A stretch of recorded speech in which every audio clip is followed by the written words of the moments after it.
following lecture was produced by Glorian Publishing, a non-profit organization, and is one of hundreds of lectures freely available via download, podcasts, streaming radio, and transcription.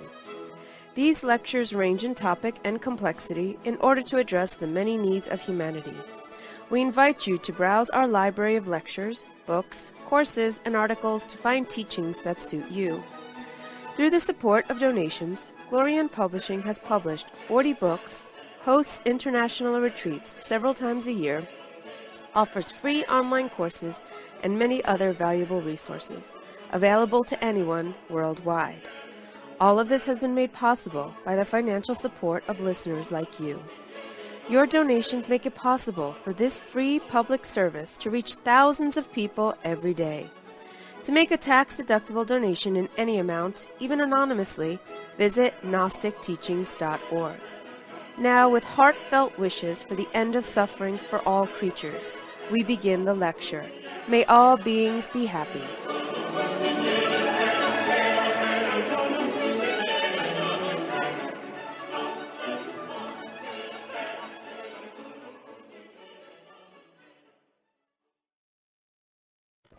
Since we have begun a new year,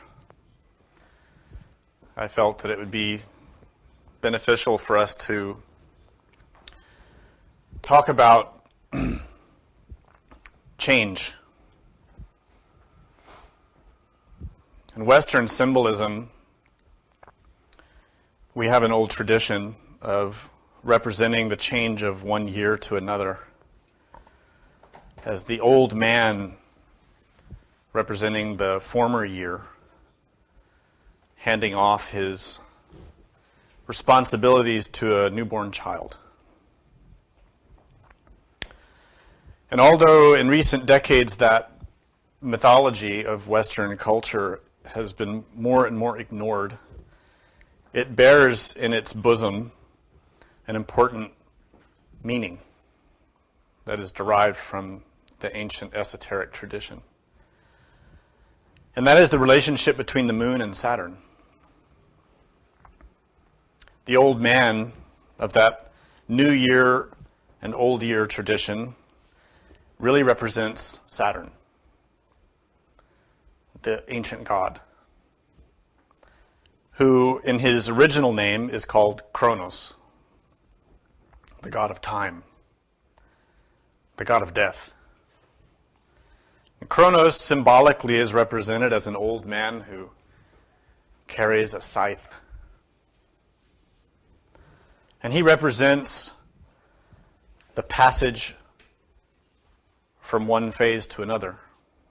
He represents time and change. He is the seventh of the seven primary planets in esoteric traditions.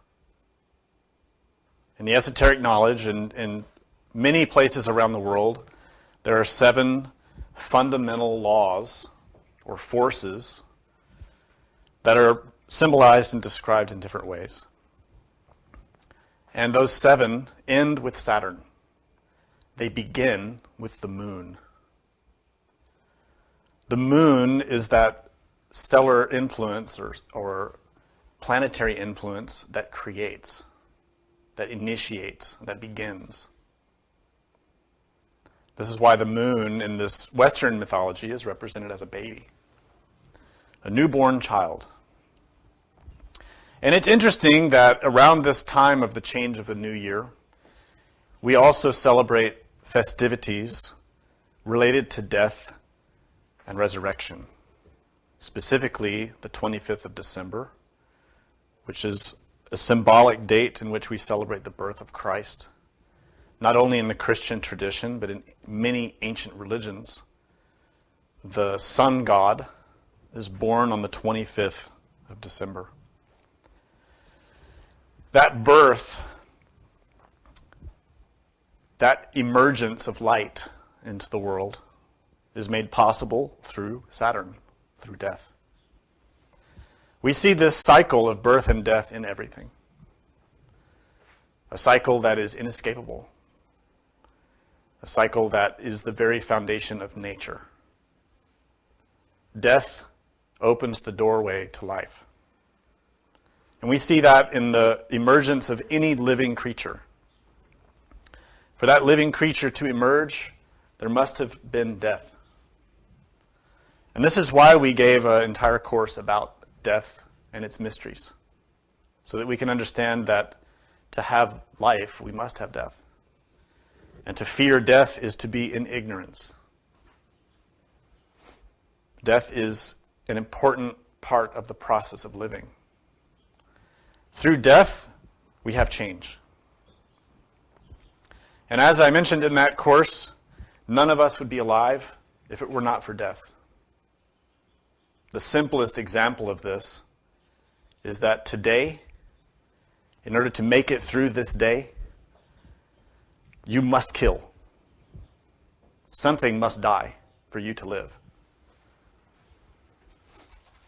You need to take into your organism minerals and water, plants, and perhaps animals. And you will kill them. You will destroy them. You will consume them. And they will die so that you can have life. This is the basis of living.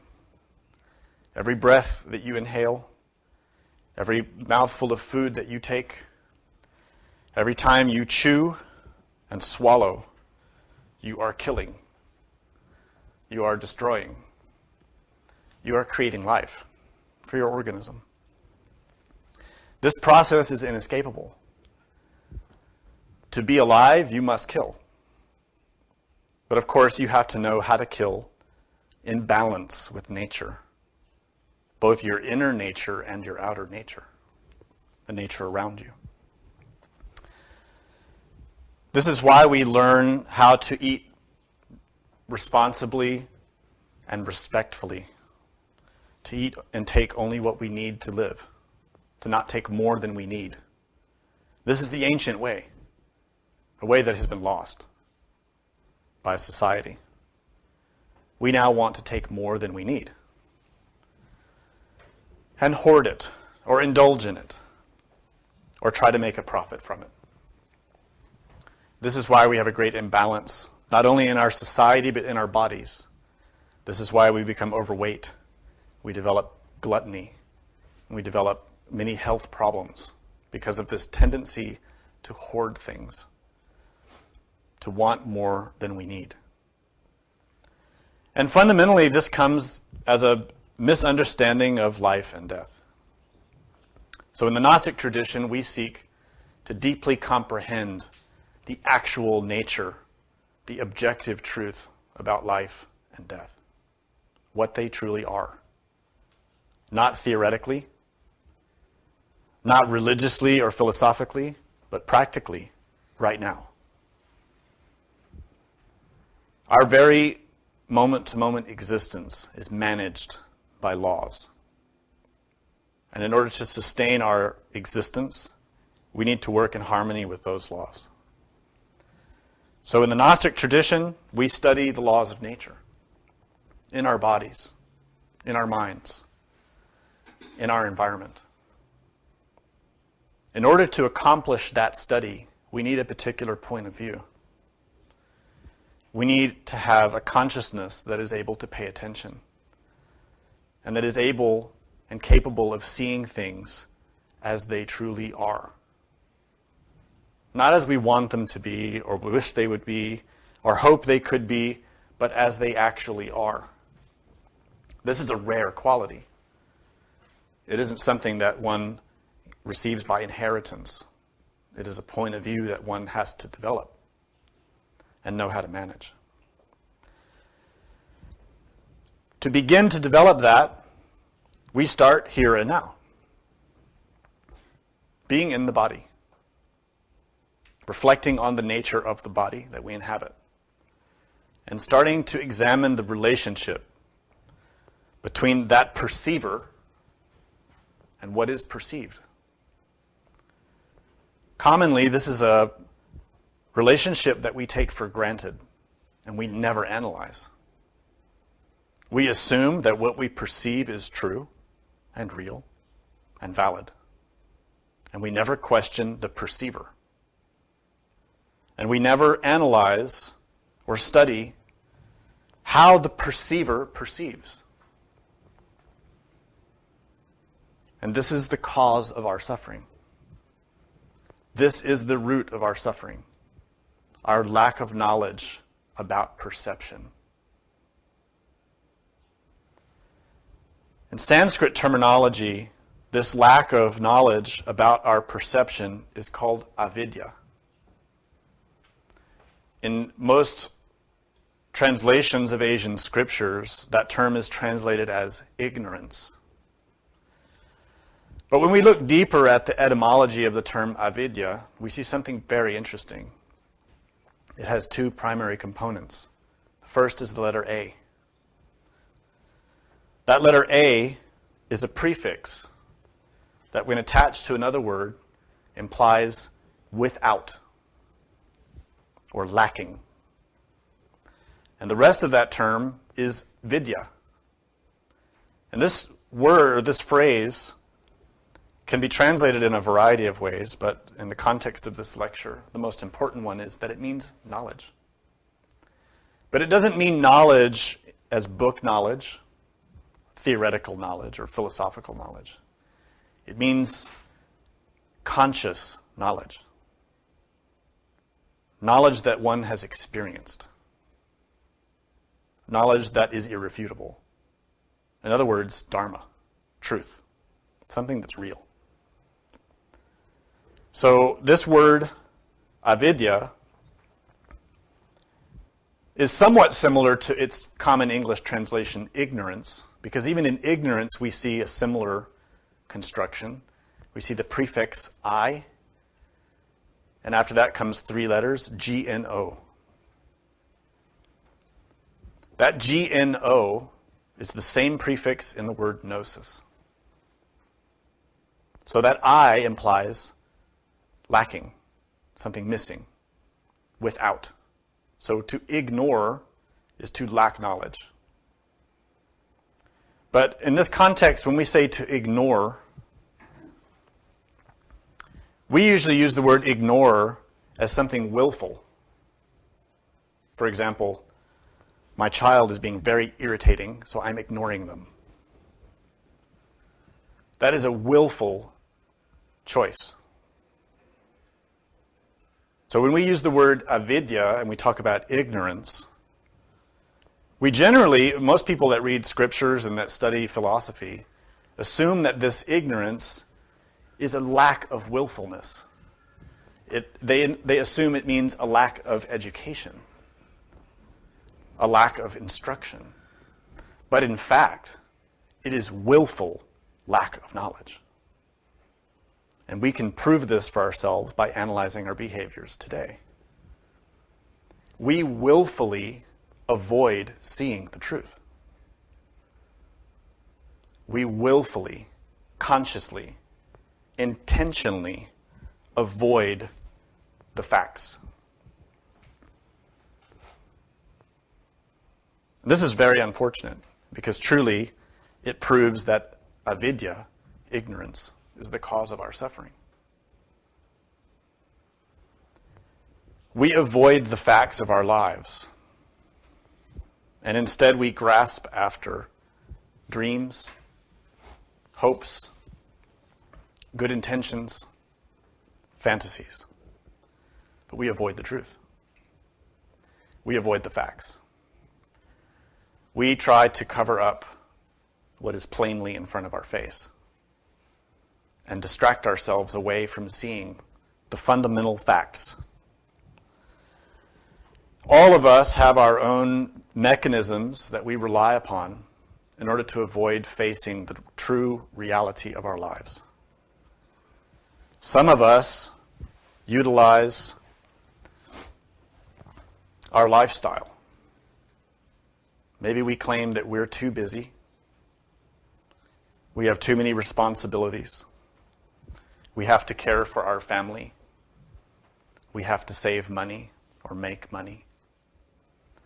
We have to do this, we have to do that, and thus we don't have the time. Or perhaps we justify ourselves by saying, the world is already too corrupt and there's nothing I can do about it. It's hopeless. Or perhaps we justify ourselves saying, it's all in God's hands, not mine. We have many excuses, explanations, justifications. We have many behaviors and habits that we use to avoid the truth. Some of us put on a shirt of spirituality and claim we're doing our best. We are, quote, spiritual people. Some of us put on the shirt of politics or of commerce and claim that those outfits that we wear are our effort, are our way of trying to approach reality and truth, trying to solve the mystery of life. Some of us avoid it outright by engaging in any number of pursuits in life, getting an education,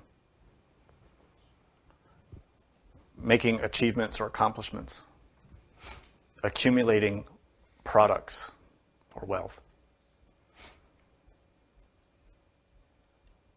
Be honest and sincere with yourself. And ask yourself the question, have you truly comprehended that you will die? Do your behaviors reflect a genuine, cognizant understanding that the moment of death will arrive and it will not be according to your schedule? Do you live your life from day to day fully taking advantage of the opportunity of living in order to prepare yourself for the moment of death? Are all of your activities geared towards preparation for that inevitable outcome? How much of your time and energy is wasted in frivolous or even harmful activity? We don't like these kinds of questions because they reveal places in our lives that we don't want to look. And they point out habits and tendencies that we don't want to give up. But the fact is, we will die. It is unavoidable. It will happen. And you will not expect it. So, this is why we gave the course about death. But there's another reason we gave that course. It's not only so that we as individuals can initiate a training in ourselves from moment to moment to keep our consciousness in a position in which when death arrives, we won't be surprised. We won't be caught off guard. But instead, we'll be prepared and be able to transform that experience into something positive instead of something terrifying. This is possible. It has been done. It can be done. But one has to be trained. And truthfully, you have to train yourself. No one can teach you that. Because no one can see all the intricacies of your mind except for you. That training is really, really important. Not only for transforming the experience of death, but transforming the experience of life. And here's why. Life is not going to go according to our plan. I hope that isn't too shocking of a bit of news. Those who are a little older are probably starting to realize that more and more. But the youth have that wonderful gift of youthful hope. Maybe it's a little bit of naivety, but it also gives them great energy to try. Whereas the older ones who've tried and failed and faced the challenges of life and the unpredictability of life often give up and resign themselves to just watching the world in despair. This training to be attentive and present, continually watchful in oneself from moment to moment, not only is preparation for the moment of death, but is a mechanism, a tool, that allows us to transform the process of life. And this technique, this skill, is becoming more and more important.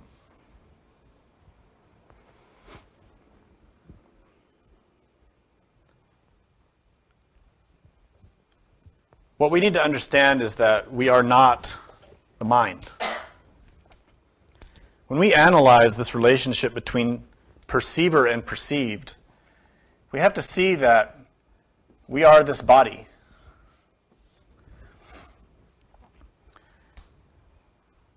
This is a physical body that we all have. And even though there are slight differences among us, structurally, physically, and psychologically, we have these basic factors that we need to understand and analyze and study and know very deeply how they function, how they work. The first is to simply be aware that the perceiver is not the body. The perceiver is not the eyeballs. It is not the ears. It is not the thoughts. You can perceive without thought. You can perceive without eyes, without ears, without taste, without touch. Perception is still there. That root perception is consciousness, cognizance, existence, a state of being. And there are many, many degrees of consciousness, levels, infinite.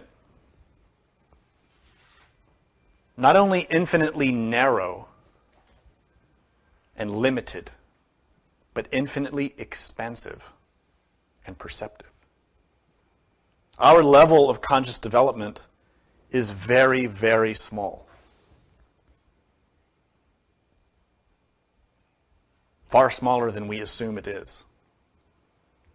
The consciousness is more capable than we can even imagine. But without training, we can't realize its potential. This training begins here, now, in this moment, starting to become aware of oneself, observing the body, observing the relationship between perceiver and perceived. The body is not the perceiver, because we are perceiving it. Moreover, inside the body, there are many, many, many details. All the organs and systems. All of its functions. And really all of that we synthesize as a brain. And we call it the motor instinctive sexual brain. Motor instinctive sexual brain. Really, this is a center of activity that has three primary parts: a motor center, an instinctive center, a sexual center. These are three machines that function through the body, that fulfill their roles in order to give us existence. The motor skill, the motor center, is what gives us the ability to walk around, to do things, to talk, to eat, to ride a bicycle, to go to work.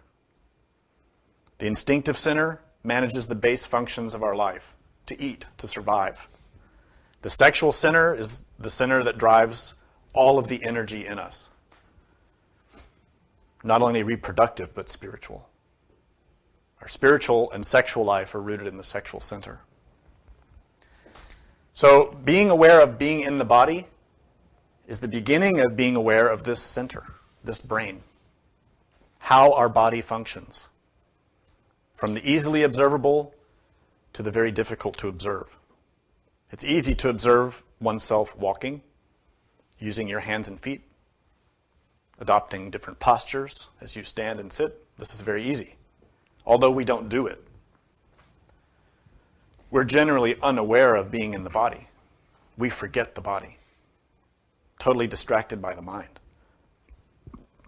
Self-observation must encompass awareness of the body, observation of it. And then we begin to observe thoughts. We call this the intellectual brain or intellectual center. So begin to be aware that thinking is not the perceiver either, because you can perceive a thought. The thought does not perceive. A thought is a concept. It is not a perception. It is a record. It is an image, a memory, a concept, a theory, an idea. So now we're observing two things: the motor instinctive sexual brain and the intellect, the brain that's in our skull.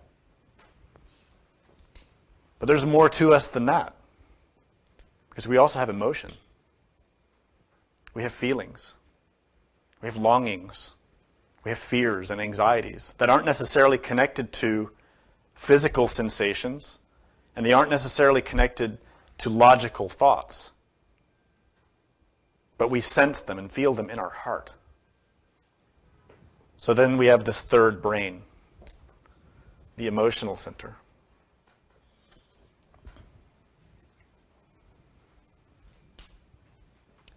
The emotional center is not the perceiver. The intellect is not the perceiver, and the body is not the perceiver. Don't take my word for it. Observe yourself.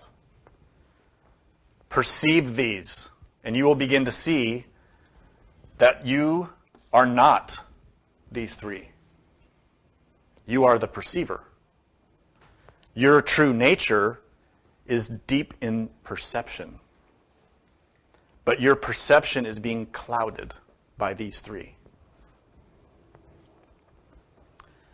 Your perception is clouded continually by impulses that are arising from your body, from your motor instinctive sexual center. Your perception is clouded by the impulses and feelings and sensations in the body. You feel tired, you feel hyper, you feel hungry, you feel thirsty, you want to lie down, you want to run around, you want to eat, you don't want that food, you want this food. You want to have sex, you don't want to have sex. You want to survive, you want to die. All these impulses that arrive almost, it seems, randomly, chaotically, without any control. This includes many types of addictions. Addictions to food, addictions to substances, addictions to sex. It includes addictions to psychological processes also that become deeply rooted in the body. Some of us become so addicted to certain forms of entertainment that that addiction is in the body, because the body thrives on the sensations that that entertainment produces. For example, pornography, soap operas, lots of sports, very violent activities like video games or competitive sports that are quite violent. We might be interested in them in the intellect, and we might like the feelings of them in the heart, but the addiction to them is in the body.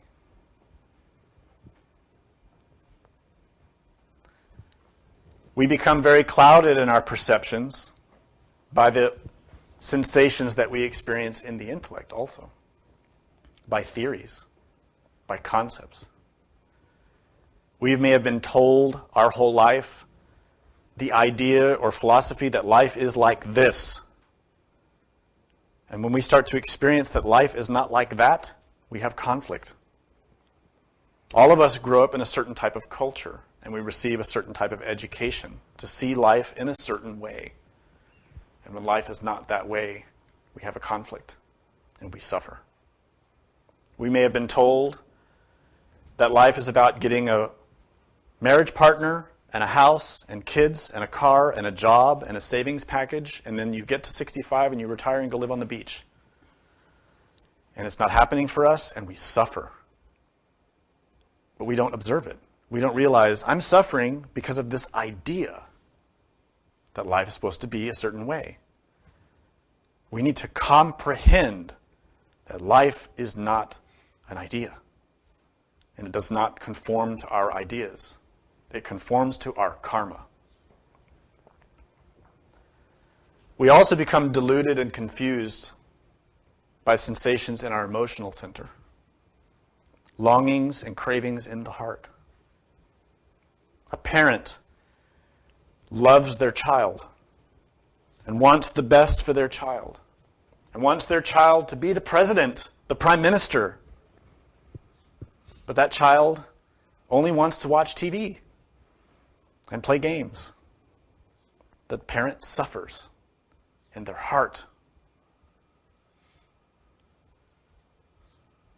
That is not the true nature of the parent. It is a desire, it is a longing in the heart that clouds their perception of seeing reality. It may be that that child,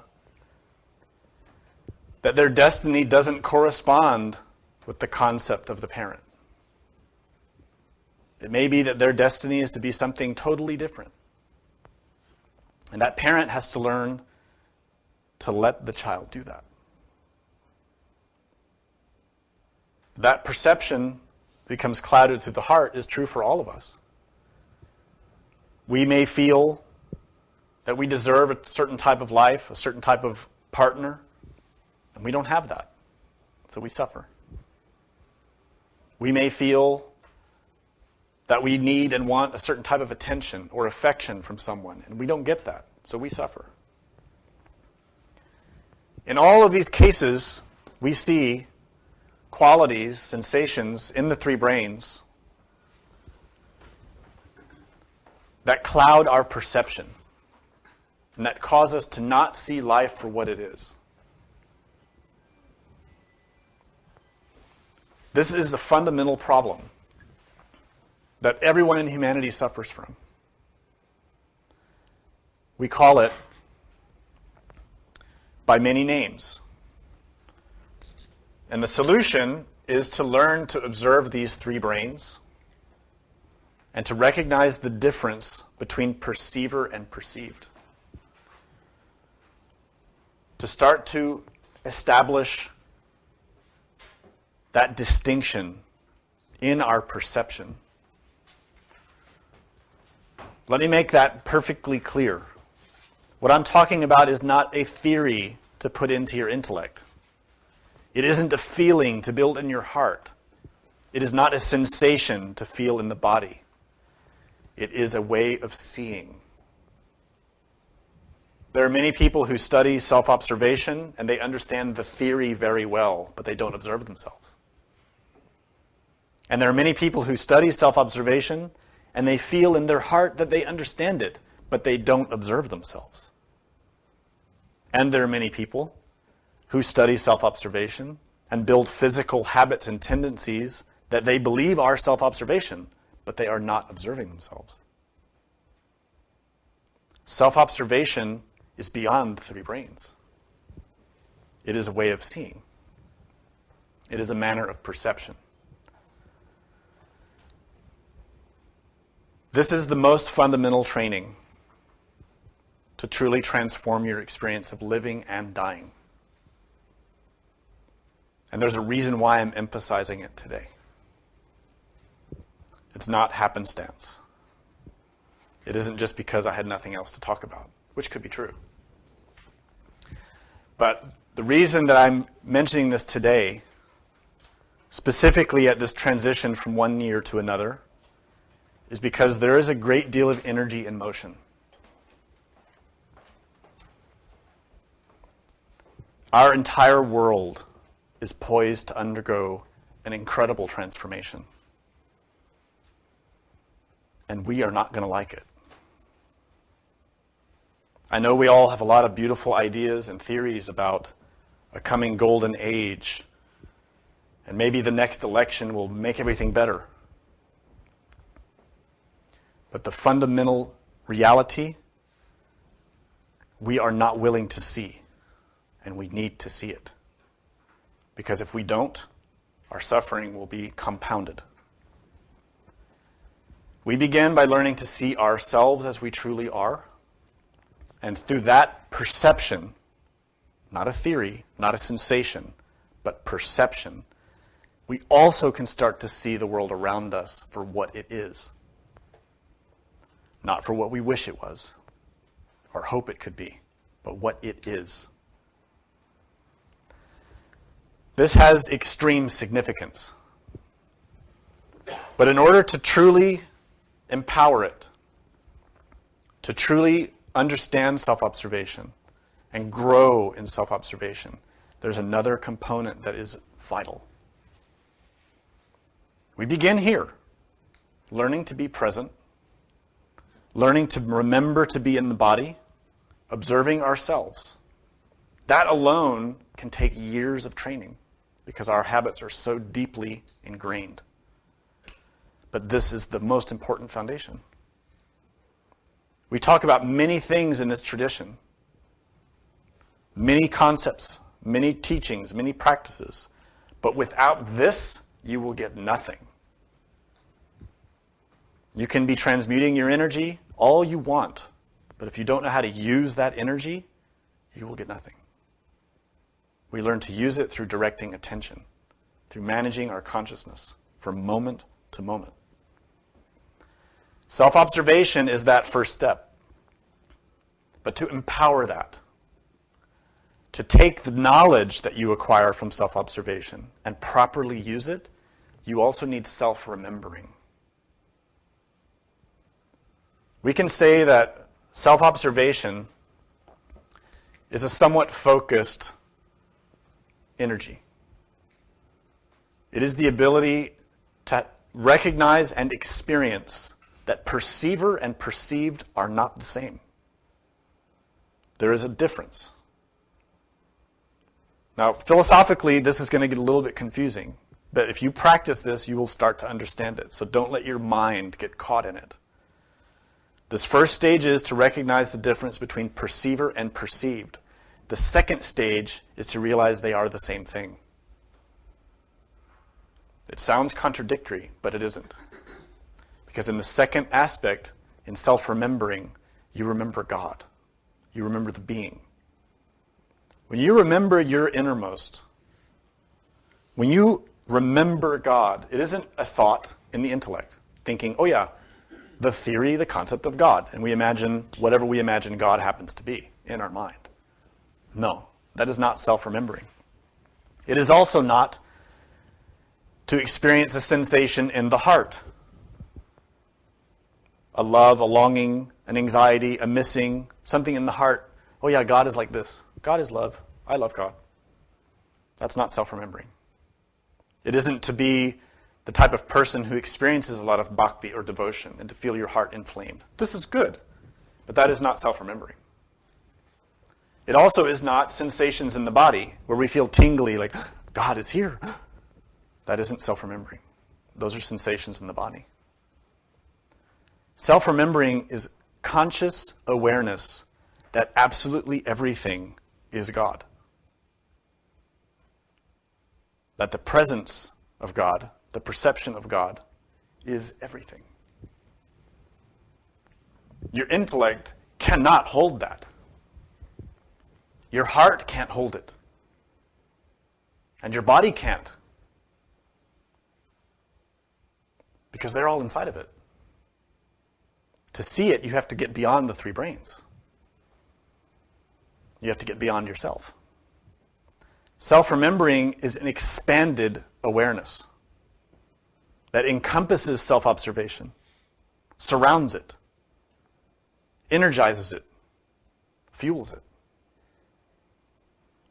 There are many students in the Gnostic tradition, in the Buddhist tradition, in Zen, in Taoism, who learn about watchfulness. They learn to be present, but they never remember themselves.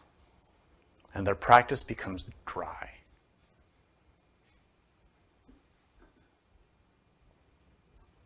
To remember oneself is to be actively engaged in perceiving the nature of the perceiver. And this is when you begin to see that what you perceive is not distinct from the perceiver.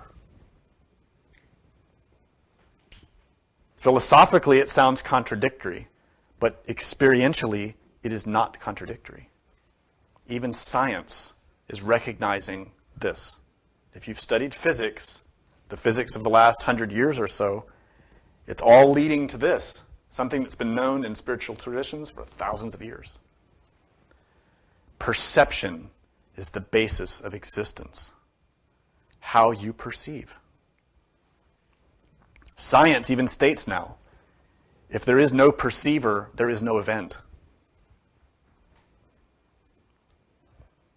The event is only real when it is seen.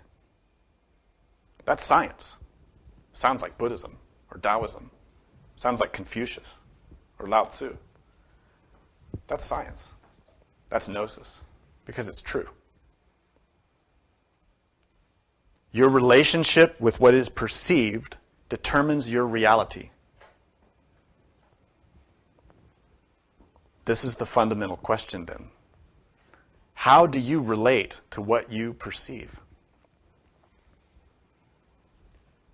By habit, we've only learned to relate to what we perceive through our three brains, because we perceive through our body, through our heart, through our intellect. And we've never learned how to perceive without them, beyond them, controlling them consciously, without interference. And that's what self-observation and self-remembering working together will teach you. I can't teach you that. You have to learn it through practice, through effort, through remembering constantly to do it. Let me give you some examples of what will happen if you learn this. The way we are now, with our habits now, if we have a difficult experience, we really suffer a lot. For example, if someone we love does something or says something that hurts us, it affects our perception of everything. Especially if they do something that goes against our will. We want them to do A, B, and C, and they don't do any of it. We get really mad. We get really hurt. Our heart's in pain. Our body gets tense. We can't sleep. We can't work. Our mind is racing. Why did they do this? How could they do this to me? Doesn't he know that he should have done A, B, and C? And we fight and we argue. The problem is our perception. We're not observing ourselves. We're not remembering God.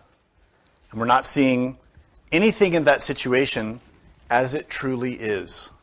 In other words, we have no comprehension. No real understanding of what's happening in that scenario. So we feel hurt. A person who's capable of self-observing and self-remembering would experience that situation in a completely different way.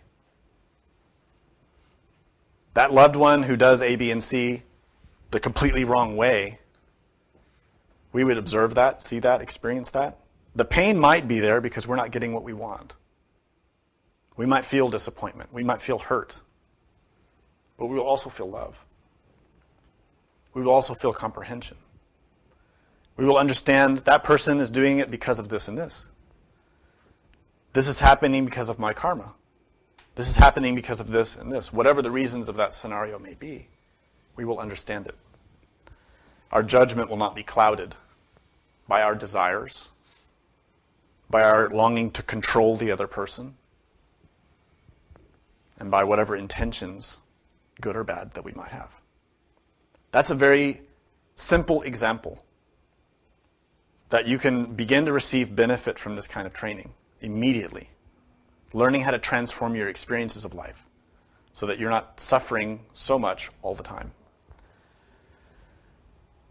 This gets more important, though, when we start to put it into the context of society as a whole. this training becomes more important. Spiritually speaking, this training is critical because we don't understand and know not only our own karma, but the karma of our society. As we are now, we're taking everything for granted. All of us assume that we will live for another 30, 40, 50, 60 years. And in that space of time, we can pretty much do whatever we want.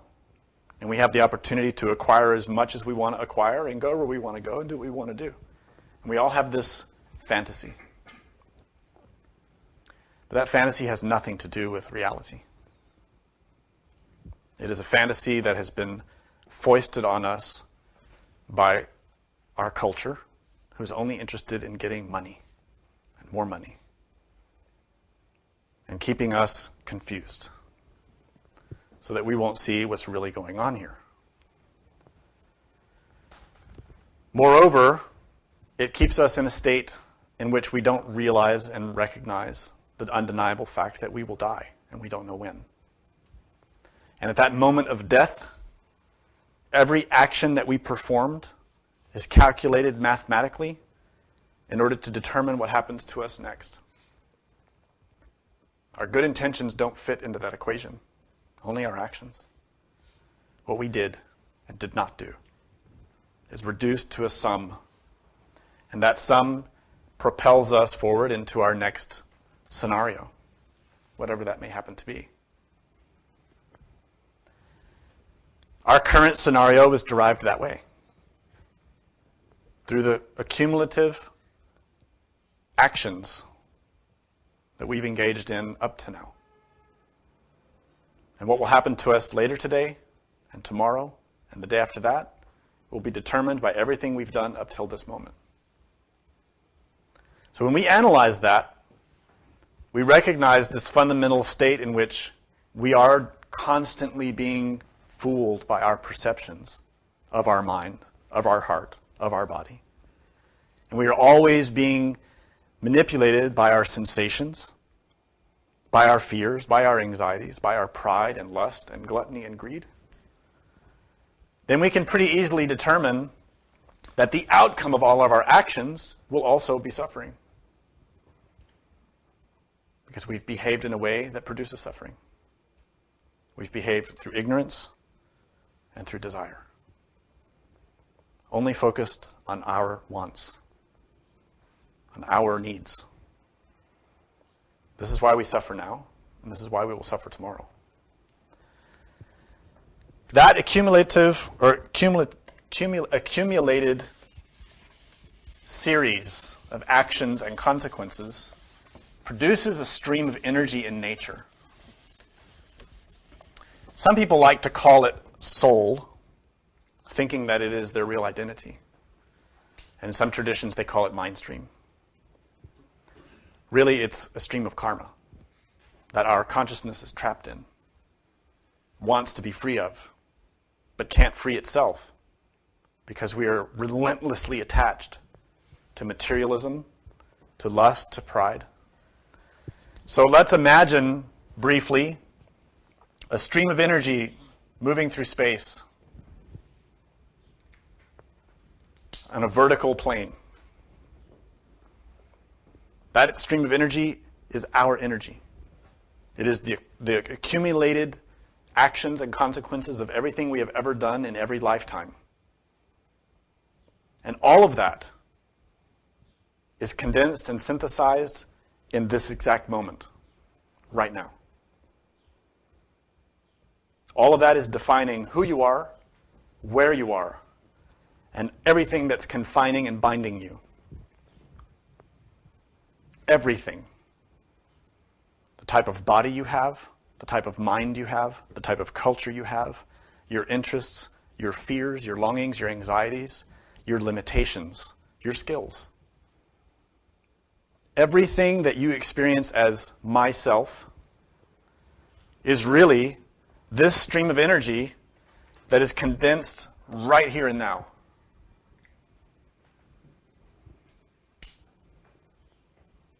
Everybody wants to know about their past lives. and they want to go to another person and pay them money to find out about their past lives. You don't need to. If you seriously examine who you are now and learn to meditate and analyze who you are today, that meditation process will unlock the keys of who you have been, because who you were determined who you are now. It's quite simple. The problem is we ultimately really don't want to see it, because who we were, it's not John the Baptist and Mary Magdalene and Joan of Arc. We weren't Jesus' sister or mother or daughter or whatever. We were people like we are now, ignorant, foolish, blind. We made a lot of mistakes, and that's why we're still suffering. We have a lot of pride. That's why we're still suffering. We have a lot of arrogance, a lot of anger, and that's why we're still suffering. Observe your mind, your heart, your body. See it for what it is. That observation here and now, observing what's happening here and now, is a doorway. It is a key that can unlock everything that exists in nature. Everything. The Greek oracle said, "Know yourself, and you will know the universe." That knowledge of self is not theoretical. It isn't intellectual.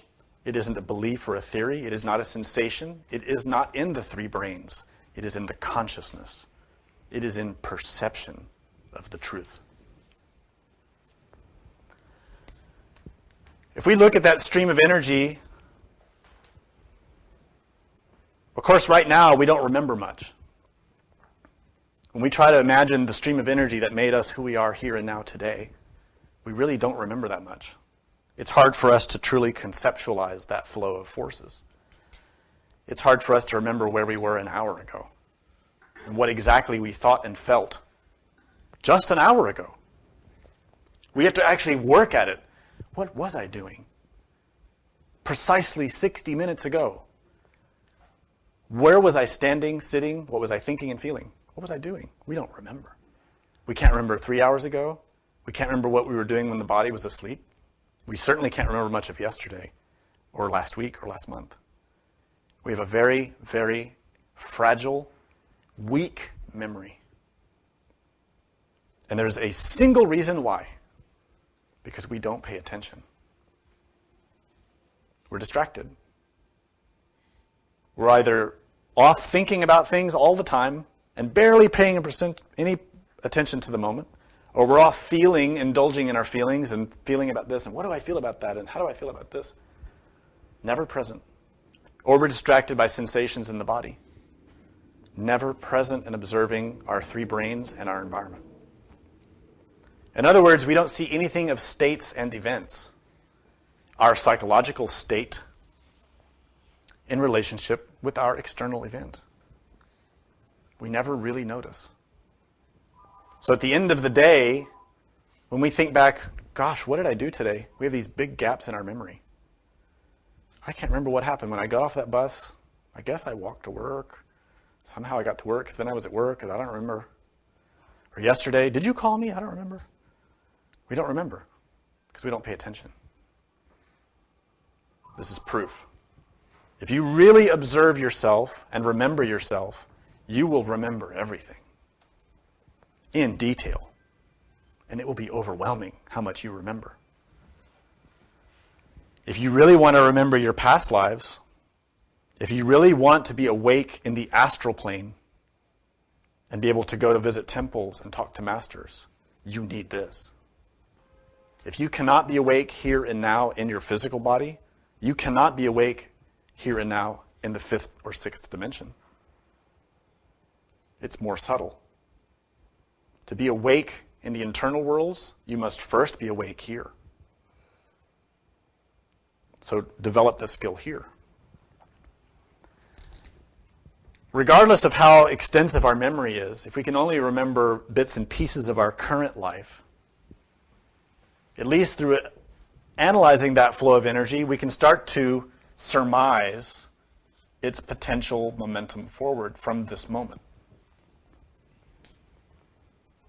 In other words, imagine this horizontal line. We are here in this moment. Everything we ever did throughout all of our previous lifetimes is that stream of energy behind us, leading to this exact moment. Where will that energy go now? What determines it? It isn't your boss. It isn't your spouse.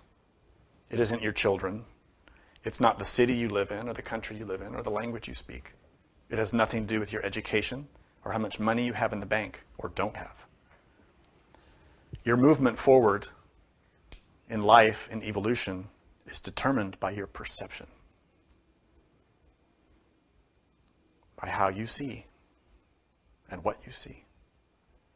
It's determined by your consciousness. In other words, if you continue the way you've always been, barely aware of anything, just being pummeled by the forces of life and driven here and there like a leaf on the wind, then your life going forward will be exactly the same, except that all of a sudden at a given moment you'll be dead and you won't know it. And you'll be living the same way in limbo, propelled by karmic forces of all your previous actions, and either pushed to a new womb or pushed to devolve in nature. This is the most likely outcome for the vast majority of humanity, because the collected karma of the entirety of humanity is too heavy. Because all of humanity is living this way, asleep, propelled by desire, driven by lust and pride, compelled by sensations and the addiction to materialism. Thus, the entirety of humanity is on the precipice of a tremendous transformation. It has already begun. And it's going to get worse. I know we don't want to hear that. We don't want to see that. We want to believe things are going to get better. But the facts point to the opposite. If we extend this imaginary line to the past outwards, and we collect all of humanity, and we look at the collective actions of the entire race on this planet, for centuries and centuries and centuries, and we look at how much greed there is, how much violence, how much lust and anger and pride and gluttony and envy and fear. If we look objectively at the entire planet, and we see how that stream of energy is moving, how can you possibly entertain the idea that things will get better? When month to month, year to year, they are getting worse. We don't want to see it. We want to distract ourselves with TV and fashion and politics and video games. We don't want to face the fundamental objective reality, which is that our suffering is worsening, our poverty is expanding, our pollution is expanding. It's harder and harder to get clean water, clean air, pure food. Worldwide. There are more wars. There is more slavery. There is more rape and violence and killing than there ever has been. The scientists reject that with all their charts and figures and data. But in our heart of hearts, we all know it's true. We feel it, and we don't want to deal with it.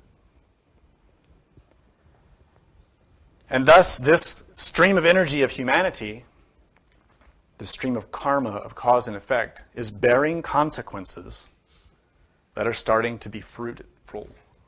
The consequences are happening. They are emerging. Nature is fighting back. Nature always seeks to balance energy in order to preserve itself. Nature does not care about us. Nature doesn't care about any civilization or species. It kills them to preserve itself. It's happened before, and it's happening again. As a humanity, as a race, we have unbalanced nature on this planet. With all of our atomic testing, nuclear blasts, pollution, with our raping of the land, our raping of the earth, our destruction of the oceans, our killing of life forms worldwide. We have infected the entire planet with our illness, and the planet is revolting against us. The planet is on a different time scale than we are. The planet is a living organism, a conscious being who has compassion, who has love, but also acts in accordance with the law. This planet has already destroyed 4 civilizations before ours. And it will destroy us. It's only a matter of time. This line, this imaginary line that we've been talking about, is the line of time. It ends in death. It always does. It always has. It always will. Our body will die. Every civilization in history has died. So will ours. The question is, who will be prepared to take advantage of that death, to transform that death consciously, and utilize it for the benefit of everyone? Even Jesus died in order to resurrect. The Buddha died in order to resurrect. Every great master dies in order to have the resurrection of the Spirit. Humanity must die in order for a new age to emerge, for a new humanity. Humanity cannot go forward with all of its pride and anger and lust. It cannot. It is an abomination. It is an offense to all that is divine. Humanity is bound by impurities that cannot rise to heaven. And the only way to remove those impurities is through death. As individuals, we have a choice. We can engage in that death consciously, willingly, actively engaging in killing the ego in ourselves, pursuing our anger and killing it, pursuing our pride and removing it, pursuing our lust and eradicating it. We can consciously choose that. That is a psychological death. And through that psychological death comes a psychological resurrection. The soul is born. The spirit is born. A master is born. A Buddha, an angel. That is the only way to make a Buddha or a master or an angel, is through a psychological death. And that's why all the great stories of all the great masters have them die. They are beheaded. They are crucified. They sacrifice themselves for the benefit of all. Unfortunately, humanity as a whole does not want that. Humanity wants to take the ego to heaven and go to heaven with all of their lust and all of the anger and all of the pride. And this will never happen. It cannot. So the only way to those superior levels is for those aspects of our psyche to die. Nature is participating by helping to advance the karma, our karma, and helping us to suffer so we can pay what we owe. No man knows the hour save the Father. But the hour will come when this planet undergoes a great transformation. In the coming days, all of us will witness many painful things. We will experience events the likes of which have never been seen before. And we have a choice. We can avoid it and bury our heads in the sand and watch television and debate politics and stay with our addictions to frivolous, materialistic things. Or we can learn to transform the experience and learn and change. It is extremely likely that in the coming days, our lives will be dramatically changed, and that the life of comfort and ease that we have longed for and wanted will be denied to us. It is highly likely that the comfort and ease with which we go from day to day will be gone. And we will have to suffer and struggle more and more simply to get by. In that process, we have a choice. We can experience that in our habitual way and be afraid and resentful and angry and greedy and gluttonous. And we can try to hoard things for ourselves and buy guns and food and store it in our basement and try to take from others and try to behave, in other words, the way we've always behaved as humanity, poorly. On the other hand, we can learn to transform the experience consciously, to learn from it, to rise above it. This training that I've been explaining to you, to self-observe and self-remember, has a supreme significance. Firstly, because it is the doorway to developing a truly spiritual life. The doorway to real spiritual advancement is not in the future. It isn't in the projected line of life going forward from this moment. It is not there. Your spiritual advancement is not in the future. It isn't tomorrow. It isn't after you finish this big project. It's not after you get your degree or after you get married. Your spiritual future is not there. Your spiritual future is not after you find a good school or temple or church to go to, or after you read that book, or after you learn this and that skill in meditation or self-remembering. It isn't there in the future. The doorway to spiritual advancement is here and now, right now. And it will always be here and now. It will never be in the future. It will never be dependent on any external circumstance. It is always, always dependent on your state of being right now. Your state of consciousness determines your spiritual life. You choose. In this moment, whether you are deluded by your thoughts, deluded by your feelings, deluded by sensations and impulses in the body, you choose. It is a choice. When you decide to sit down and be hypnotized by the TV or the computer screen, you have chosen to be hypnotized.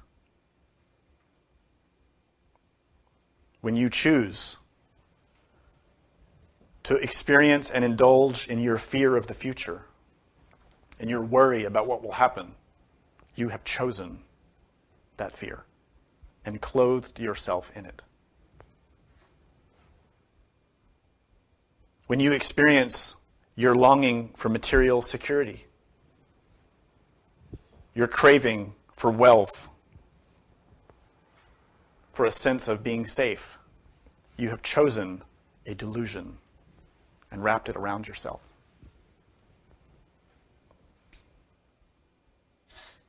You have chosen to be asleep. The entrance to a real spiritual life is to choose to be free. That is a choice. It's a choice you make here and now, continually, to be free. To free your heart and mind and body from the delusions of the external world and the interior world. You choose with your conscious will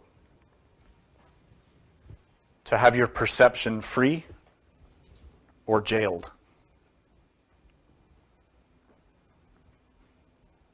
It's up to you.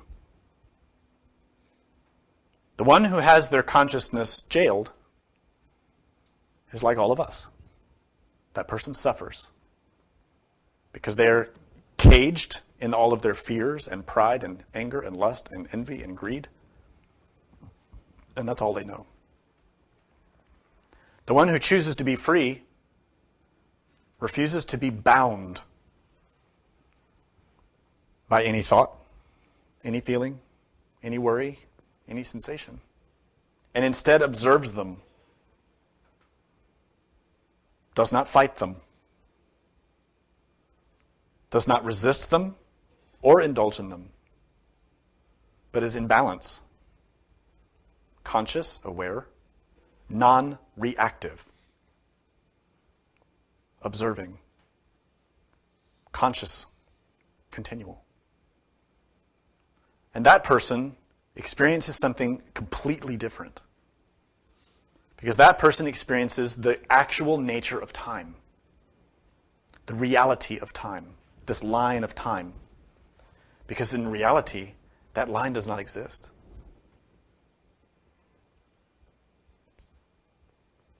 That time that we all worry about, I don't have time, I'm running out of time, is an illusion.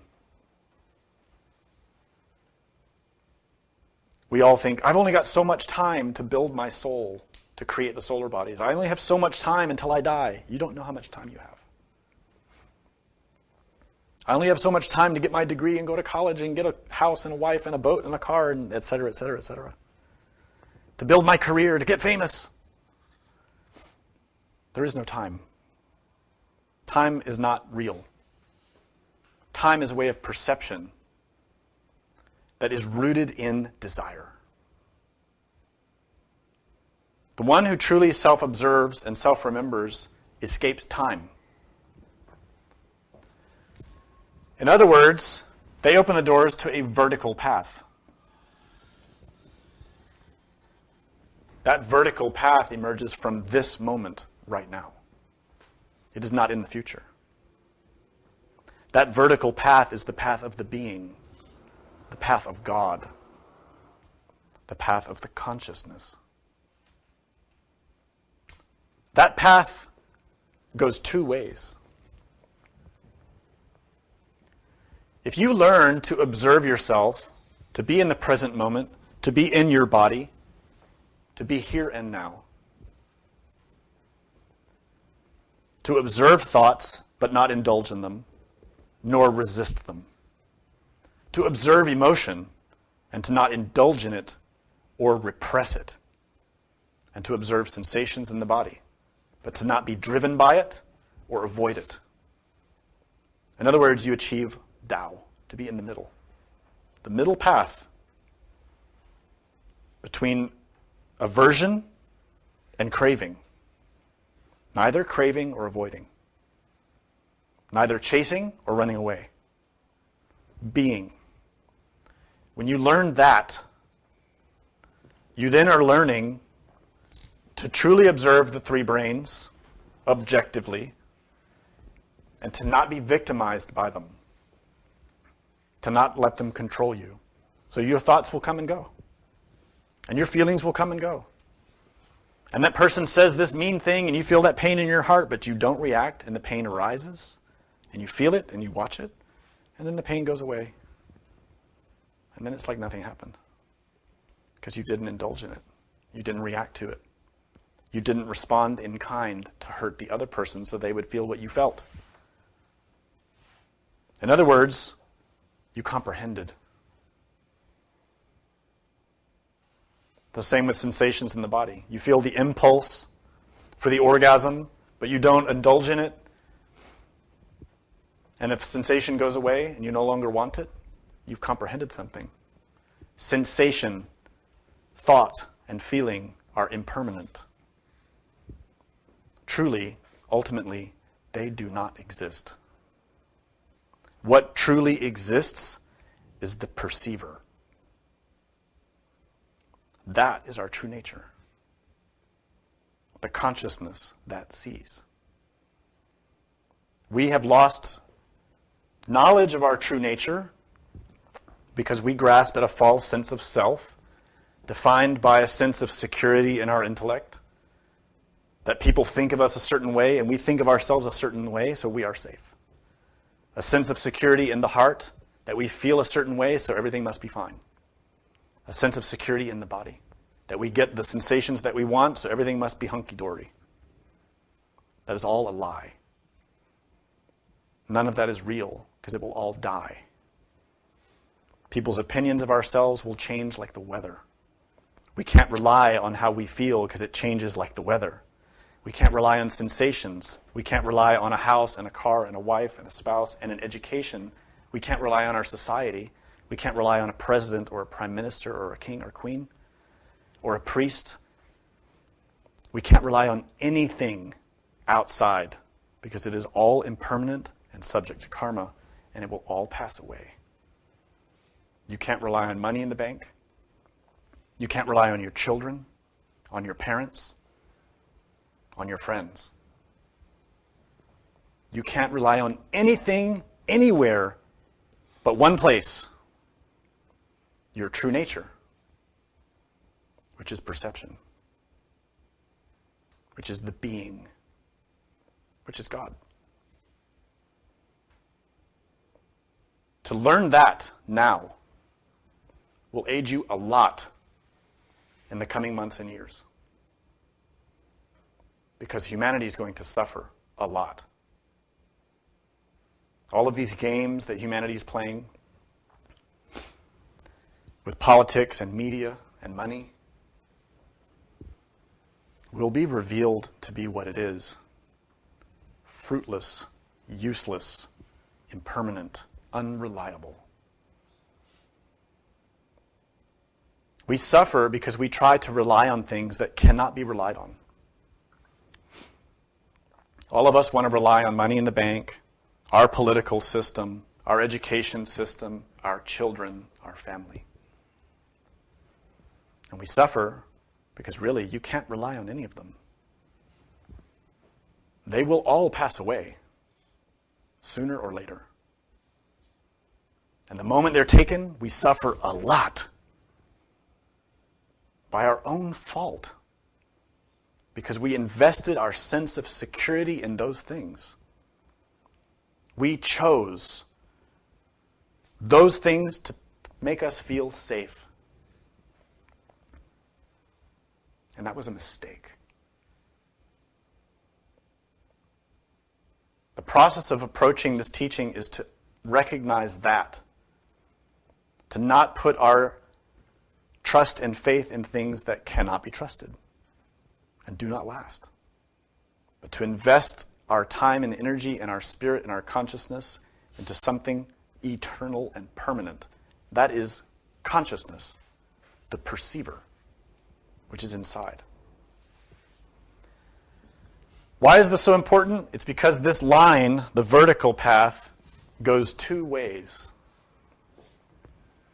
From this very moment, when we talk about time and we talk about energy, we're all making a choice. How we use our energy, how we use our consciousness, how we pay attention.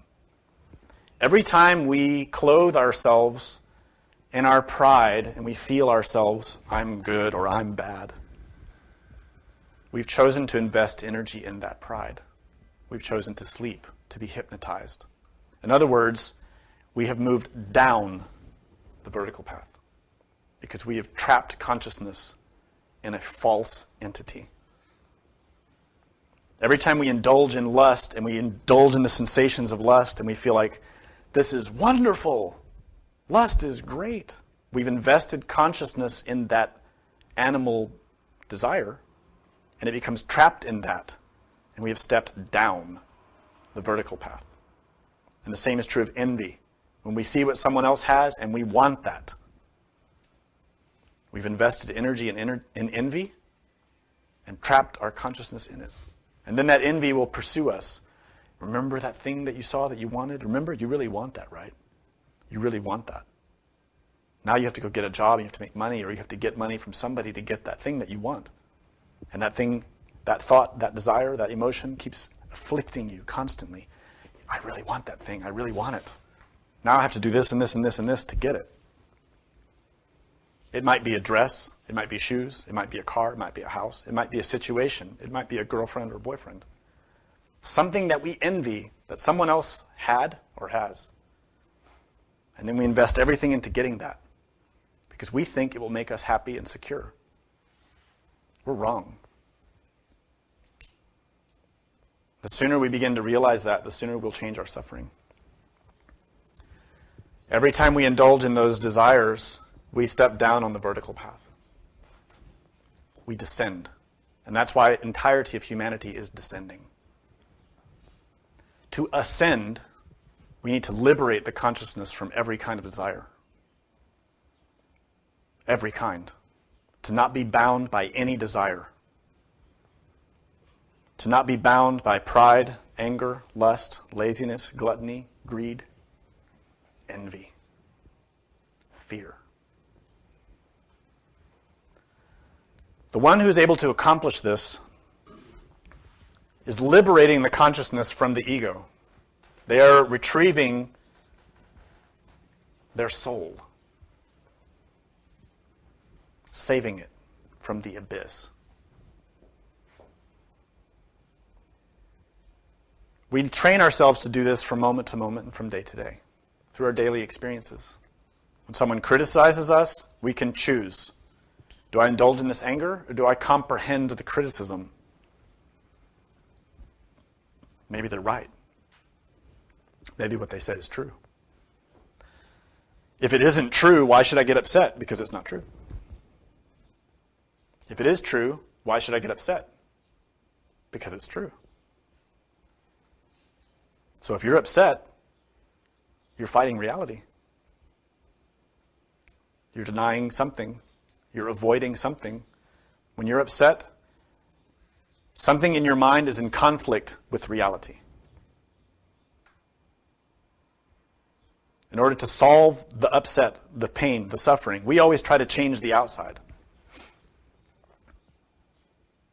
And we always fail. We may get the thing that we want. We may go around and tell everybody, that was a lie, it didn't happen like that. We still end up unhappy. Because the fundamental nature of the problem was not changed. That fundamental nature is our perception inside. If I know who I am, and I know what I did, and I did the right thing, anybody in the world can say I did the wrong thing, and I won't care. It won't bother me at all. Because I know in my consciousness that I did the right thing. And no one can take that away from you. That is the authenticity of consciousness, of the being. That is the type of certainty and serenity that we need to face what's coming. There will be wars. There will be death. There will be disasters. This world is going to change sooner rather than later. Purge from your mind the illusion that things are going to improve. Do not look to the future for something that does not exist. Look to yourself here and now. Analyze who you truly are and change for the better. Learn to know your being. Whatever happens, whether it is at your house or down the street or in the next country, you can handle it if you remember God. If you forget God, you will suffer a lot. But if you remember your being and trust your being, if you can be present here and now, not putting the mind in the future or the past, not getting identified with your longings and fears, your cravings and desires, but being here and now, trusting God, listening to your intuition, you can be helped, you can be aided, you can manage. Let me give you an example. If a dramatic situation happens and someone is terribly injured, and the crowd of people around that person is in a complete state of panic, how are they going to help the person? If they're all scared and afraid and panicking, no one will have a level head. And there's a good chance the person will die or their suffering will get worse. In order to help that suffering person, there needs to be someone there who is not identified, who is not emotionally engaged, who is not afraid, but who is able to be calm and skillful and solve the problem. Similarly, we need that to deal with our life. If our mind is confused and conflicted and trapped in desire for security, for wealth, for fame, or for an escape, we will be in conflict and be unable to see the reality for what it is. And we won't be able to solve our problems. And we suffer from that right now. All of us have all kinds of problems that we can't solve because our mind is in conflict. Because we're identified with our problems. If we learn to not be identified, to accept what God gives us, and to work for what we deserve, then we would not have this problem and this suffering. There is a guarantee given by God to all of those who faithfully serve God, their own innermost. And that guarantee is given in every religion by different names. Samael Aun called it the rights of Cancharita. This right is also in the Gospels and is explained by Jesus. These rights are also explained in Tantra by the great master Padmasambhava. And the right is quite simple. No matter how bad it gets, even if the entire world is plunged into warfare, disease, starvation, famine, and suffering, those who are truly committed to fulfilling their responsibilities to their innermost will always be protected and will have the basic necessities of life: food, clothing, and shelter. You might not have the fancy car. You might not have an internet connection. You might not have electricity. But you will have an opportunity to continue your spiritual work.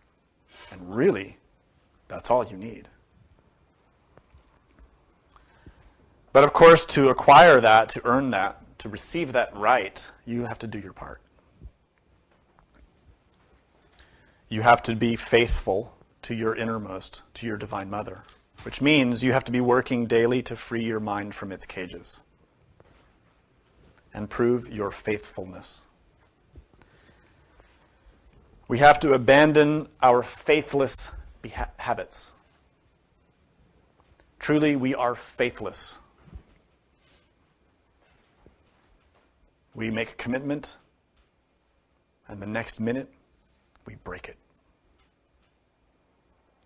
And we all do it, continually.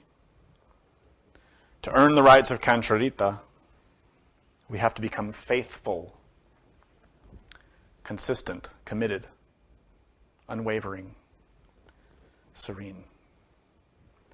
Do you have any questions? Question back here. Yeah. Since karma is not fixed, in the Buddhist tradition they have practices to clear karma. Does the Gnostic tradition have practices like this? Yes, since karma is not fixed, many traditions give practices in order to clear karma, such as in Buddhism. They have many types of mantras, rituals, prostrations, and other types of exercises. Also in Hinduism, exercises that are given to students in order to work on karma. The fundamental basis of those exercises is to guide the student to engage in an activity that is not selfish. Unfortunately, we tend to engage in all of our activities in a very selfish way.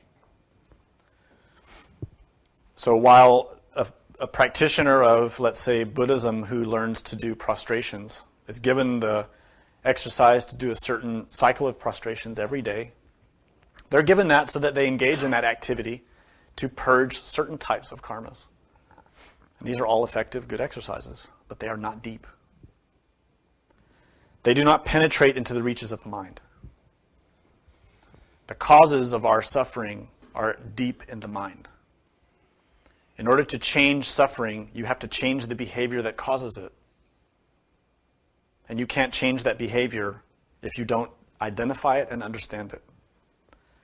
It would be somewhat like having a deep-rooted cancer and taking aspirin. The aspirin can help you, and the painkillers can help a little bit, but they will not cure the cause of the disease. To cure our karma, we have to purge the mind of all its diseases, and there is only one way to do that, through deep self-knowledge. Meditation. Self-analysis.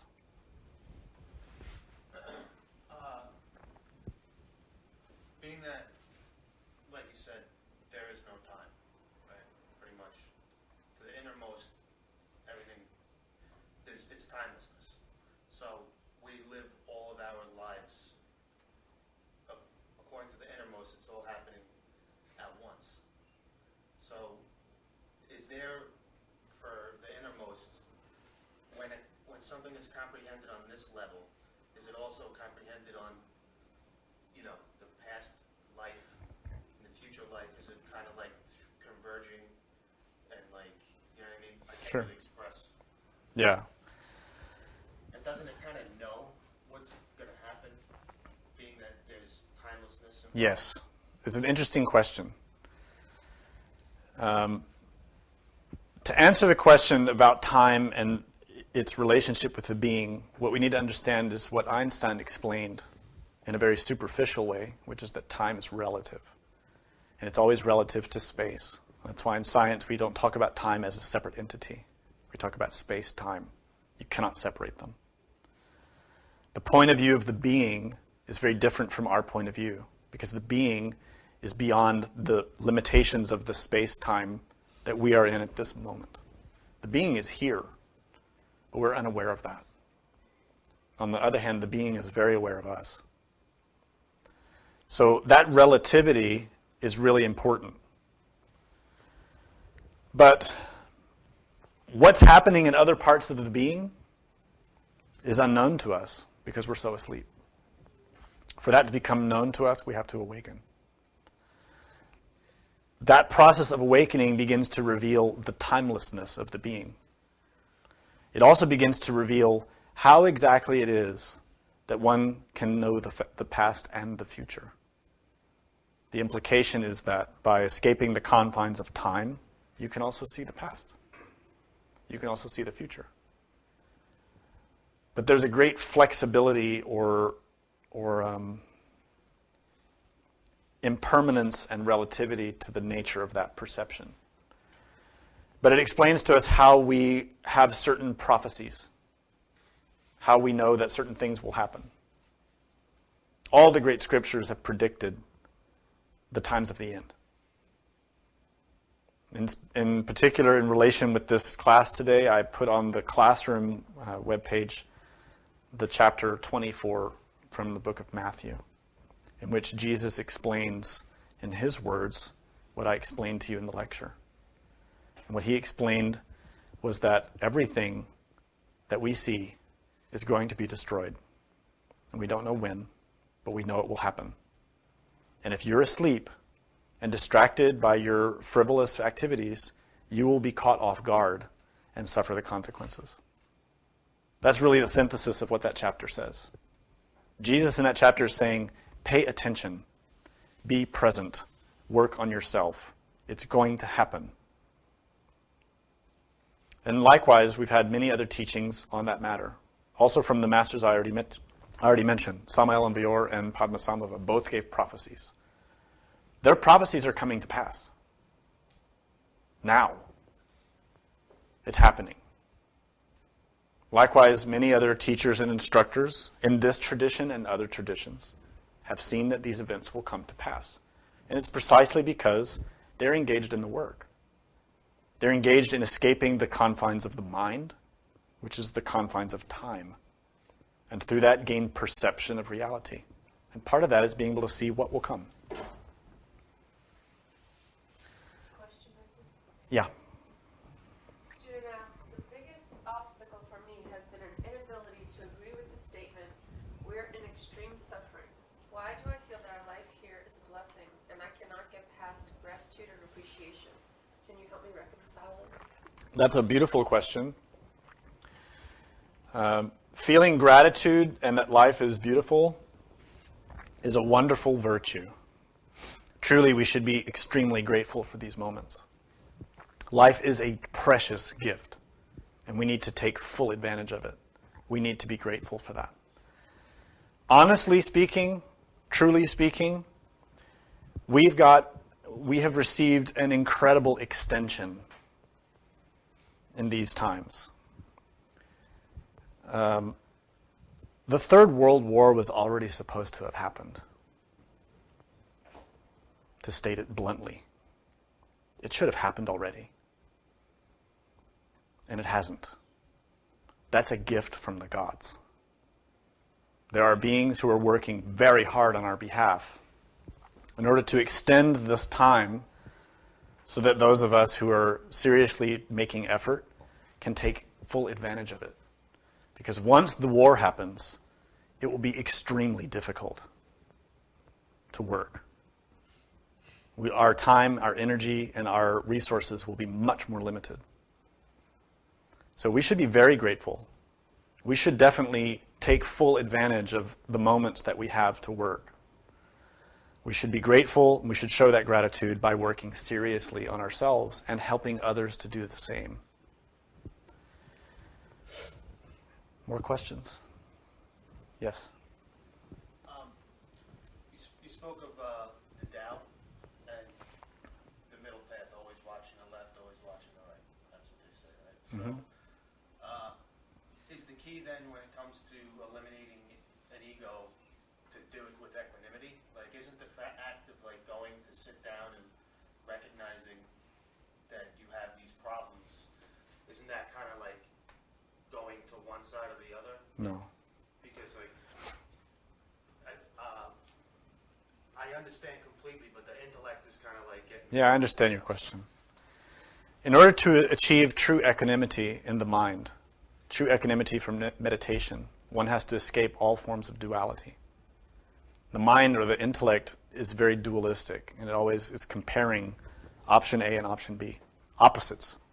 So the mind, the intellect says, well, if there is serenity on one hand, then there must be chaos on the other hand.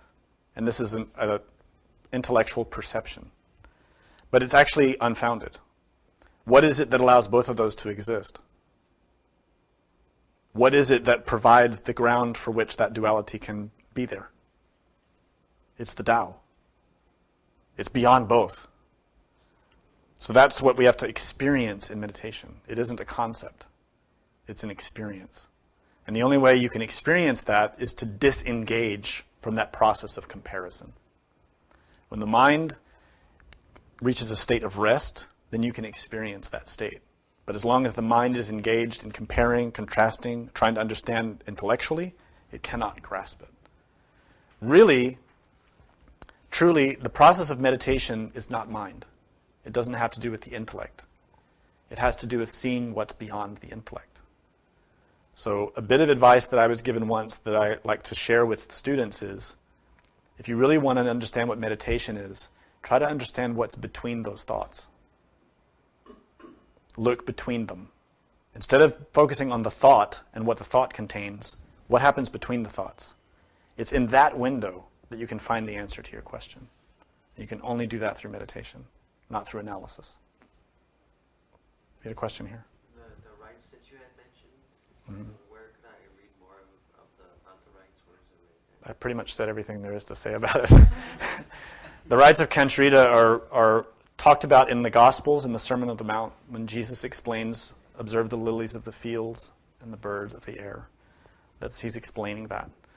Samael Aumur explains the rights of Kantrita in numerous lectures and also in the book, one of the Christmas messages, which is going to be published as Light from Darkness, which will come out this year. Or no, that's not in that book. That's in Christ Will. Christ's Will is in there. Yeah. Yeah. Well, you said, analysis, but, we always talk about how to extract a virtue from learning, comprehending of the ego, right? So we are actually, I don't know if you call it dualism, but there is, analysis there. How should we act in that same situation, right? Mm-hmm. Or how should we think, so there is, there is like analysis, I guess you could call it. Yeah, we need to analyze our behaviors and analyze the ego. But what we need to ultimately do is not be confused by the process of analysis.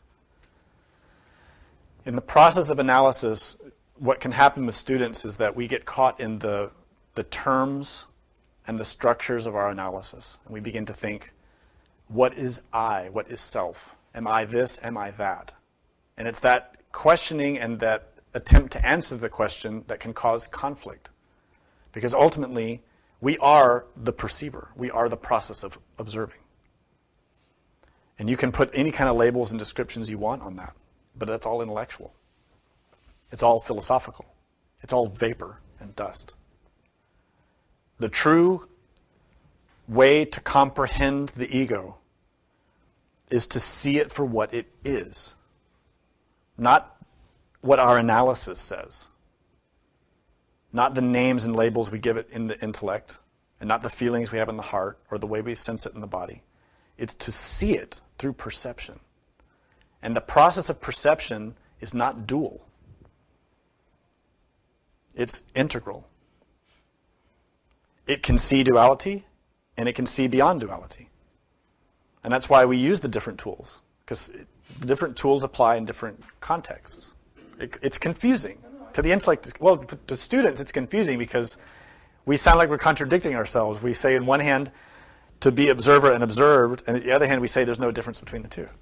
But it's a tool. It's a tool. Reality is a tool. To observe with equanimity. Ultimately, the point is, you can never comprehend with the intellect. You cannot. The intellect cannot comprehend anything. All it can do is compare. It is not a tool of comprehension. The comprehension that we need can only be acquired through the heart. And that's when it's conscious, cognizant. That's when the consciousness is awake, it sees something for what it is, and it comprehends it in the heart, and something clicks. Something happens. You just know it. You can't explain it. And if you tried to explain it, it wouldn't make any sense. Comprehension is like that.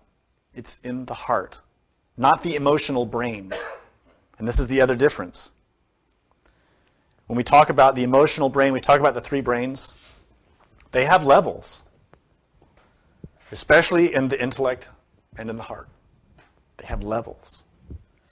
The way we experience our heart and intellect now, it's completely caged in subjectivity, in the sense of self that we have, in ego. But if you learn to awaken consciousness and learn how to use the tool of consciousness free of ego, you can also then begin to experience the superior aspects of the intellect and emotional centers. And the superior aspects are related with the spirit, with our divine soul. Those are forms of thought and emotion that have no sense of self like our sense of self here and now. It's different. It's a knowing, It's knowledge. It can be a thought. It can be a feeling, but it is not terrestrial. It is not selfish. It doesn't have your name and your longings and desires. It's something else. And it's mysterious and it's beautiful. And it's something we used to all have, but we lost. Question? How can we approach a sexual activity without desire? Oh, brilliant question. We have to approach sexual activity as we are now and learn about that. The only way you can approach sex without desire is when you have no desire left. And that state is only reached when all the desire has been comprehended. And that's a long path. Right now we have a lot of desire. So we approach sexuality and we observe ourselves as we are. And we learn to control and comprehend that. To not let the desire control us, but to control the desire. And start to comprehend it and remove it. To understand it. It's the only way. There are many who say you have to go to sex without desire. It's impossible for us. We are consumed by desire. We are trapped in it. We have no choice but to deal with it. So we have to go into the act. True of anything. How do you go to work without pride? Right? How do you go to shop at the store without envy? How do you go into that rich neighborhood without envy? You can't, because you have a lot of envy. You have a lot of pride. You have a lot of anger, so deal with it. Don't repress it. Don't avoid it in yourself, but look at it. When it comes up, look at it. Comprehend it. Look closely and perceive it for what it is. See how it functions. See how it acts. See how it impels you to act certain ways, and then see the consequences of those actions so that you can begin to comprehend it is true. Pride causes suffering. Lust causes suffering. Envy, gluttony, greed, laziness, all of these cause suffering. But you'll never understand it as long as it's just intellectual or a belief. You will only understand it when you see it in action in yourself. Having said that, even though the moments that are coming are going to be very difficult and painful, and we truly, sincerely wish there was another way, it's going to happen. So when it happens, let us learn. It's sad to say, but the truth of this humanity is we really only learn when we suffer. It's sad that we're that far declined. But it's true. As long as we're getting what we want, we don't learn anything. We just want to keep getting what we want. It's when we get smacked down that we realize, oh, I really shouldn't have done that. When we're wounded and bleeding and suffering, and then we realize, God, that was a stupid thing for me to do. It's really the only time we learn. And unfortunately, all of humanity is going to be learning that way because we're that far gone. So when these events happen, let us learn from it. When you see people suffer, don't turn away. Learn. Because it could easily be you in their shoes. Every day we hear on the news and from our neighbors about people suffering terrible things. And we just brush it off. Oh, 50 more people died. Yeah, I heard. Doesn't faze us at all. That's a mistake. That is a form of ignorance.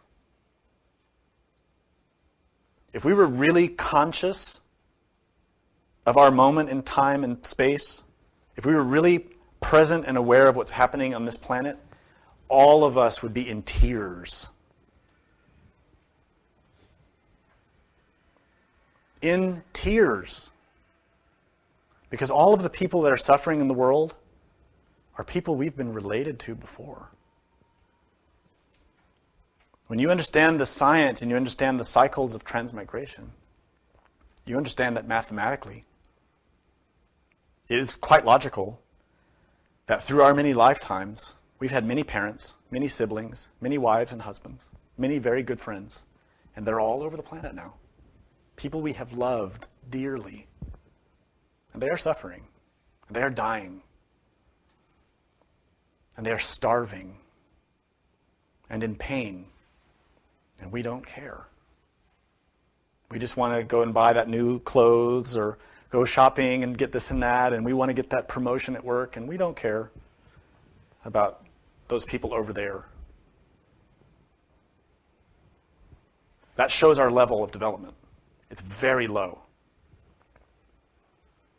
Someone who's awakening consciousness feels others. They begin to feel themselves in others. They begin to feel the suffering of others.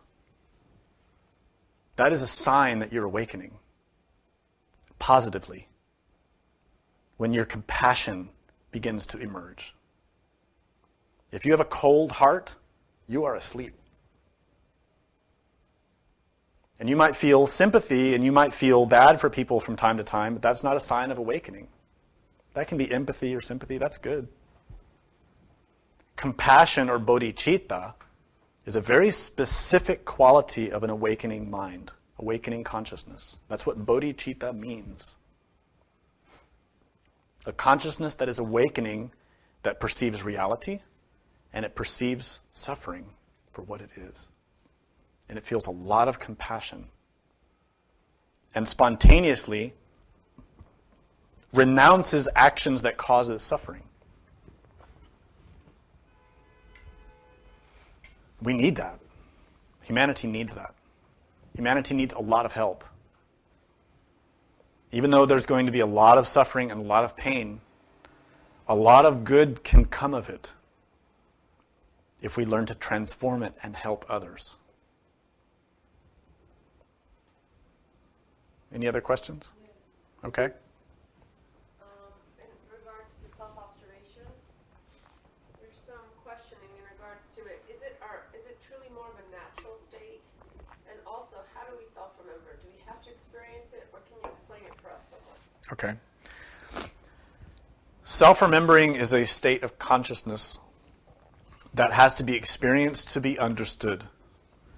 It is elusive to the intellect because the intellect is not consciousness. But we try to put it in terms that you can understand so that you can learn qualities or approaches to it so you can identify it for what it is. Self-remembering at the beginning is a remembrance of being here and now, being in the body. It is to remember oneself, to be aware of oneself. That is the most basic, fundamental aspect of self-remembrance. But it's far more than that. When that remembrance of self is deepened and made continuous, it begins to embrace much more than one's self. Really, it becomes bodhicitta. Not only is it connected with our divine spirit, our inner Buddha, that's one aspect of self-remembering. It is a connection with God. It is a sense, not a thought, not a sensation, a sense. It is to sense divinity. Right now, we don't sense that, but we can. But to develop that, to sense that, you have to develop the ability to sense it. It doesn't happen automatically, and you can't force it. For example, in order to see, you have to open your eyes. And light pours in, and those electrons or photons are transformed into images by the brain. This process happens automatically. In self-remembering, you also have an organ that sees, but it's in the consciousness. It is not physical. It has nothing to do with your body. It has to do with the consciousness. It's not bound by the intellect or by the heart or by the body. But that organ is atrophied. It isn't like your eyeballs that you're born with. It is an organ that has no energy and no development. So it takes fuel and a process in nature for that organ to be energized and to develop itself. It doesn't happen overnight. It takes patience. But the more you are present here and now in your body, observing yourself, the more the sense of self-remembering grows. It grows in tandem with self-observation. That's why we describe them separately. They really are one thing. Ultimately, they are just the presence of consciousness that is observant here and now. But we talk about it separately because of this reason. Self-remembering is an expansion that's connected with the divine, that perceives and is here now and present. But it is not mere self-observation. It is more than that. So if you don't understand that, keep working at observing yourself. One technique that helps many students is in the process of observing yourself to use your imagination. This can rapidly develop self-remembering. To use your imagination consciously, like this. As you're observing yourself, you're in a given scenario. Let's say we'll start where you are right now. You are in a given place at a given time. Be aware of yourself. Don't change anything. Just observe. Be aware of everything you can. Feel your body. Feel all the sensations. Maybe there's some feelings, maybe not. Maybe there's some thoughts, maybe not. Be aware of listening. Be aware of seeing. Be aware of touching. Everything that you can sense, both outside and inside. This takes a lot of effort. You have to willfully do it. This is important to understand. It doesn't happen automatic. You have to be paying attention. This is the first part. This is self-observation. To be here and now, aware of everything. The second part is use your imagination. If you can't feel God directly, use your imagination to imagine God is here and now with you. Be creative, because really God is formless. Divinity has no form. You can imagine that divinity is the energy of everything, the light of everything. You can imagine that divinity is in the form of your divine mother or a great master who's standing right behind you or sitting with you and is always with you. It can be a great Buddha, a great angel, who is with you constantly, always, protecting you, helping you, observing you, measuring what you do with his energy or her energy. That process of imagining empowers the consciousness and starts to reach out and realize, wait a minute, I can't just behave like I'm by myself all the time, because God's here too. And that will very quickly help you to develop self-remembering. I think we should end there. Thank you very much.